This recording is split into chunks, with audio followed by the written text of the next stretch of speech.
ಬೆಳ್ತರಗದ್ದೆ ಬುಡಕಟ್ಟು ಸಮುದಾಯದ ಮಹಿಳೆಯ ಆತ್ಮಹತ್ಯೆ ವಿಚಾರದಲ್ಲಿ ಸತ್ಯವನ್ನು ತಿಳಿದುಕೊಳ್ಳದ ಎಂಎಲ್ಸಿ ಶಾಂತಾರಾಮ್ ಸಿದ್ದಿ ಸುಳ್ಳು ಸುದ್ದಿ ಹಬ್ಬಿಸುವುದರಲ್ಲಿ ನಿರತರಾಗಿದ್ದಾರೆ ಎಂದು ತಾಲೂಕು ಗ್ಯಾರಂಟಿ ಯೋಜನೆ ಅನುಷ್ಠಾನ ಸಮಿತಿ ಅಧ್ಯಕ್ಷ ಉಲ್ಲಾಸ್ ಶಾನ್ಬಾಗ್ ಆರೋಪಿಸಿದರು. ಅವರು ಪಟ್ಟಣ ಪಂಚಾಯತ್ ಸಭಾಭವನದಲ್ಲಿ ಬುಧವಾರ ಹಮ್ಮಿಕೊಂಡಿದ್ದ ಗ್ಯಾರಂಟಿ ಸ್ಪಂದನಾ ಕಾರ್ಯಕ್ರಮದ ಅಧ್ಯಕ್ಷತೆ ವಹಿಸಿ ಮಾತನಾಡಿ, ಮಹಿಳೆ ಹಸಿವಿನಿಂದ ಸತ್ತಿದ್ದಾರೆ.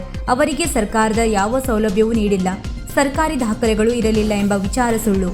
ಸರಿಯಾದ ಮಾಹಿತಿ ಪಡೆದುಕೊಳ್ಳದೆ ಎಂಎಲ್ಸಿಯವರು ಸುಳ್ಳನ್ನೇ ಪ್ರಚಾರ ಮಾಡುತ್ತಿದ್ದಾರೆ ಎಂದರು. ಗ್ಯಾರಂಟಿ ಸಮಿತಿ ಸಮರ್ಪಕವಾಗಿ ಕಾರ್ಯನಿರ್ವಹಿಸುತ್ತಿದೆ. ಸರ್ಕಾರವನ್ನು ಟೀಕಿಸುವ ಭರದಲ್ಲಿ ತಮ್ಮ ಪ್ರಚಾರದ ಸಲುವಾಗಿ ನಮ್ಮ ಸಮಿತಿಯ ವಿರುದ್ಧ ಶಾಂತಾರಾಮ್ ಸಿದ್ದಿ ಆರೋಪ ಮಾಡುತ್ತಿರುವುದನ್ನು ಖಂಡಿಸುತ್ತೇವೆ. ಮುಂದಿನ ದಿನಗಳಲ್ಲಿ ಯಾವುದೇ ವಿಷಯದ ಕುರಿತು ಮಾತನಾಡುವ ಮುನ್ನ ಸರಿಯಾಗಿ ಮಾಹಿತಿ ಪಡೆದೇ ಮಾತನಾಡಿದರೆ ಅವರ ಘನತೆ ಉಳಿಯುತ್ತದೆ ಎಂದರು. ಪಟ್ಟಣ ಪಂಚಾಯತ್ ಅಧ್ಯಕ್ಷೆ ನರ್ಮದಾ ನಾಯ್ಕ್ ಕಾರ್ಯಕ್ರಮವನ್ನು ಉದ್ಘಾಟಿಸಿದರು.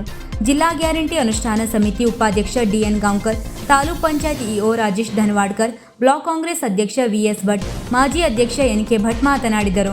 ಗ್ಯಾರಂಟಿ ಸಮಿತಿಯ ಸದಸ್ಯರಾದ ಮುಷ್ರತ್ ಖಾನ್, ಬಸ್ತ್ಯಾಂ ಸಿದ್ದಿ, ಫಕೀರಪ್ಪ, ಮಹೇಶ್ ನಾಯ್ಕ್ ಕಾರ್ಯಕ್ರಮದಲ್ಲಿ ಉಪಸ್ಥಿತರಿದ್ದರು. ನಾವು ಇಷ್ಟೆಲ್ಲ ಮಾಡ್ಕೊಡ್ತಾ ಇದ್ದೇವೆ. ಯಾರು ಬಂದರೂ ಕೂಡ ಅವ್ರ ತಕ್ಷಣ ಸ್ಪಂದಿಸಿ ಅವ್ರದ್ದು ಏನಿದೆ, ಕೆಲವೊಂದು ಆಧಾರ್ ಕಾರ್ಡ್ನಲ್ಲಿ ಕೊಂಡೊಯ್ದು ರೇಷನ್ ಕಾರ್ಡಲ್ಲಿ ಇರೋದಿಲ್ಲ, ಅವ್ರದ್ದು KYC ಆಗಿರೋದಿಲ್ಲ, 5-6 ಬ್ಯಾಂಕ್ ಅಕೌಂಟ್ ಇರ್ತವೆ. ಅದು ಏನೊಂದು ಜವಾಬ್ದಾರಿ ಕೊಟ್ಟ ಮೇಲೆ ನಾವು ಜವಾಬ್ದಾರಿ ನಿಭಾಯಿಸ್ತಾ ಇದ್ದಾಗ ಪ್ರತಿಪಕ್ಷಗಳು ಈ ರೀತಿಯಾಗಿ ಹೇಳೋದು ತಪ್ಪಾಗ್ತದೆ. ಮತ್ತೆ ಕೆಲವು ಸಿದ್ಧಿ ಜನಾಂಗದವ್ರನ್ನ ಘೋರ ಮಾಡಿದ್ರು. ಮತ್ತು ಅವ್ರು ಹೇಳಿದ್ರು ಸ್ಪಷ್ಟ, ಒಬ್ಬ ಸಿದ್ಧಿ ಜನಾಂಗದವರು ಹಸಿವೆಯಿಂದ ಸಾಗಿಲ್ಲ. ನೀವು ಹೀಗೆ ಹೇಳ್ಕೊಂಡು ನಮ್ಮ ಸಮಾಜಕ್ಕೆ ಅಪಮಾನ ಮಾಡ್ತಾ ಇದ್ದೀರಿ. ನಮ್ಗೆ ಸರ್ಕಾರ ಆಗಲಿ ಪ್ರತಿಯೊಂದು ಜನರಾಗಲಿ ಪ್ರತಿಯೊಂದು ಸಹಾಯ ಮಾಡ್ತಾ ಇದ್ದಾರೆ.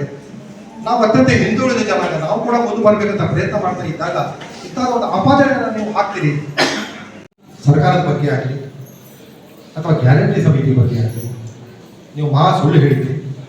ನೀವು ನಮಗೆ ನಮ್ಮ ಹತ್ರ ಬಂದು ಕೇಳಬೇಕಾಗ್ತದೆ, ಅಥವಾ ಪತ್ರಕರ್ತರಿಗೆ ಕೇಳಬೇಕಾಗ್ತದೆ, ಅಥವಾ ಅಧಿಕಾರಿ ವರ್ಗ ಕೇಳಬೇಕಾಗ್ತದೆ.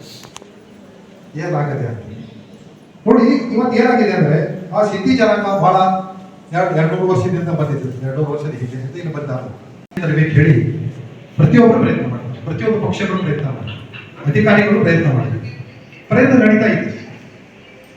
ಜವಾಬ್ದಾರಿ ಸ್ಥಾನದಲ್ಲಿ ನೀವು ಹೇಳಿಕೆ ಕೊಡಬೇಕಾದ್ರೆ ಸರ್ಕಾರ ಇದ್ದಾಗಲಿ ಪಂಚ ಕಮಿಟಿ ಇದ್ದಾಗಲಿ ಕೂಲಂಕಷವಾಗಿ ಅದನ್ನು ನೋಡಿ ಹೇಳಬೇಕಂತ ನಾನು ಅವರಲ್ಲಿ ವಿನಂತಿ ಮಾಡಬೇಕು.